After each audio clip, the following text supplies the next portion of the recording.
കുട്ടികൾക്കിടയിലും മുതിർന്നവർക്കിടയിലും Ferrero കമ്പനിയുടെ Ferrero Rocher chocolate പ്രസിദ്ധമാണ്. എന്നാൽ ആ കമ്പനിയും ലൂർദ് മാതാവും തമ്മിലുള്ള ബന്ധത്തെക്കുറിച്ച് നമ്മളിൽ എത്ര പേർക്കറിയാം? കമ്പനിക്ക് തുടക്കം കുറിച്ച മിഖേല ഫെറോറോ ലൂർദ് മാതാവിൻ്റെ വലിയ ഭക്തനായിരുന്നു. അദ്ദേഹം തൻ്റെ ചോക്ലേറ്റിന് ഫെറോറോ റോച്ചർ എന്ന് പേരിട്ടത് മാതാവിനോട് ആദരം പ്രകടിപ്പിക്കാനാണെന്നതാണ് സത്യം.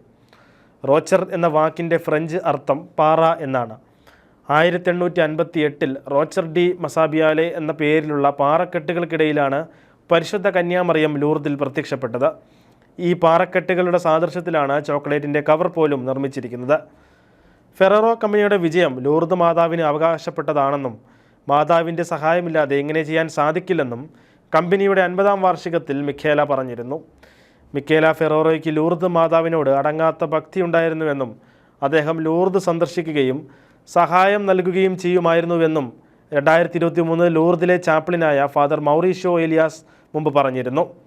എല്ലാ വർഷവും അദ്ദേഹം ലൂർദിലേക്ക് തീർത്ഥാടനം നടത്തുമായിരുന്നുവെന്നും കമ്പനിയിലെ ജോലിക്കാരെയും ഇവിടേക്ക് കൊണ്ടുപോകുമായിരുന്നുവെന്നും പറയപ്പെടുന്നു. കമ്പനിയുടെ ലോകമെമ്പാടുമുള്ള 14 ശാഖകളിൽ പരിശുദ്ധ കന്യാമറിയത്തിൻ്റെ രൂപവും അദ്ദേഹം സ്ഥാപിച്ചിരുന്നു. 2015 ഫെബ്രുവരി 14-ാം തീയതി മരണമടയുന്നതിന് മുമ്പ് ലൂർദ് തീർത്ഥാടന കേന്ദ്രത്തിൽ വെള്ളപ്പൊക്കം ഉണ്ടായതിനെ തുടർന്നുണ്ടായ നാശനഷ്ടം പരിഹരിക്കാൻ അദ്ദേഹം വലിയൊരു തുകയാണ് വാഗ്ദാനം ചെയ്തത്.